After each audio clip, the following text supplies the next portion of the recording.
Hello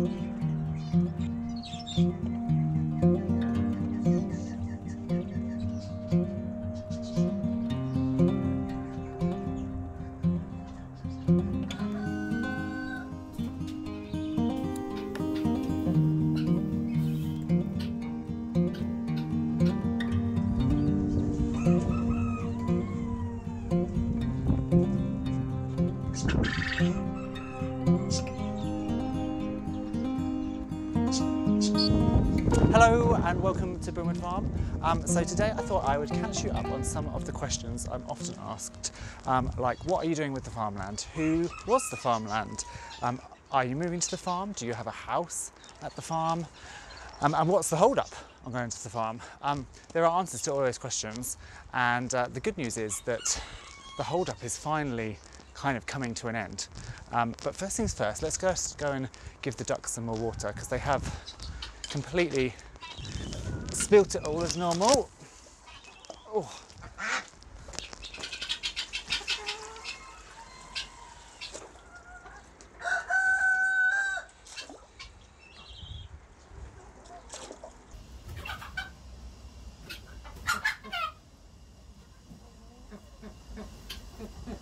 So I guess for those of you that don't know, I should just outline the farm itself. So the farm was my granddad's, and we've had it in our family since about 1915. I think my great-grandfather bought the land.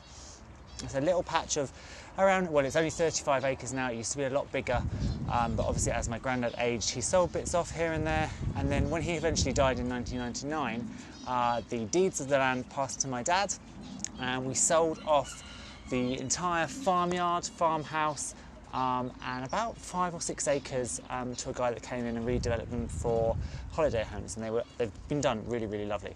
So I essentially, or our family essentially, still owns this 35 acres of Suffolk agricultural land, and it's always been the premise that this little urban homestead would be kind of the midway point on our journey from city life to here, onto rural farming, smallholding, homesteading, whatever you want to call it. There are kind of 3 main reasons why we're still here. 2 of them are very red tape based, and the other one is, well, money. So as I just said, the one main reason is money. It costs a lot of money, and I always think it's bizarre and it's ironic that to actually go and live a cheaper existence in the countryside where you can grow your own food, you can reduce your bills, you can kind of do a lot of stuff yourself. It takes a vast amount of money to actually get there in the first place.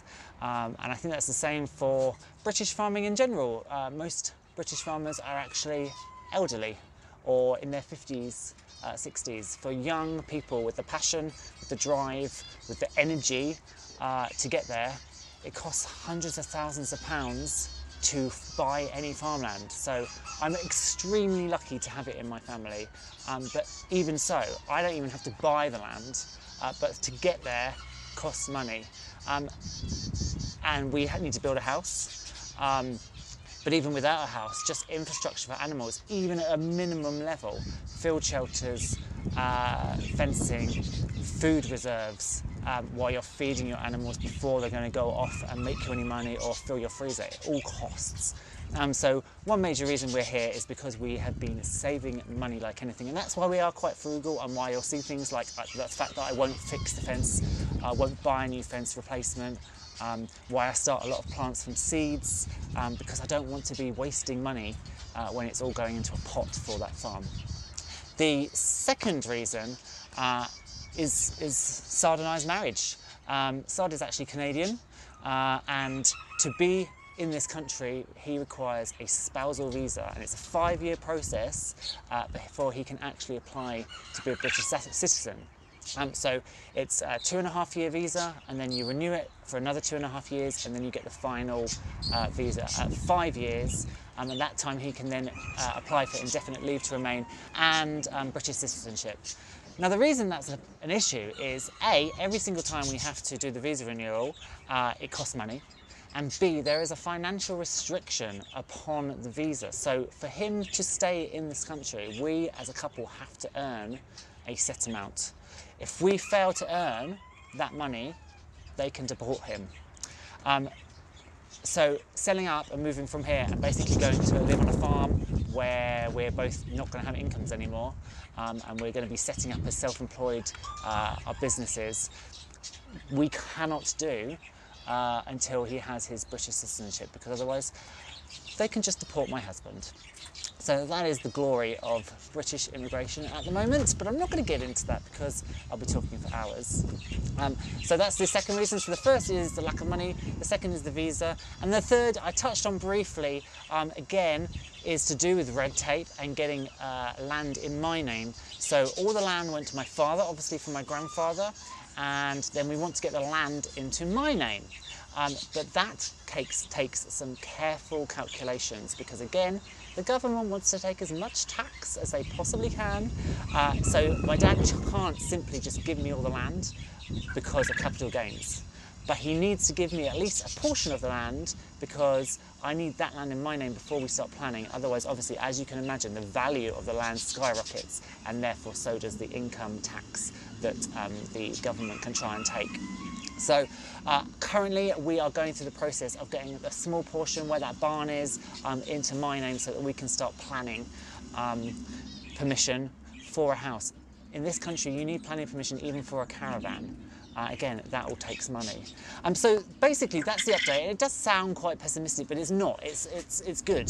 The money, we've both got full-time jobs, and we have been saving like crazy, and wonderful people like my Patreons have helped pay for little bits and pieces that we're doing up at the farm already. So that's good. We are starting to get somewhere. Visa process. The visa renewal is in July. We are so close to it. Sard is going to go down to part-time, actually, because he's been working his little butt off since he moved here 6 years ago, so he deserves a break. So he's going down to part-time, but that will be done in July. Hopefully he'll get his British citizenship, and then as soon as that happens, the financial requirement for us is gone. So technically at that point we could just sell and move, which is great. And then the third point, my dad is currently going through the process of getting that little section of land sorted. So this month, April, or possibly May, that'll be done, and then we can start with the planners. So there's lots of positivity on the way. It's just getting there. So I hope that answers a few of your questions.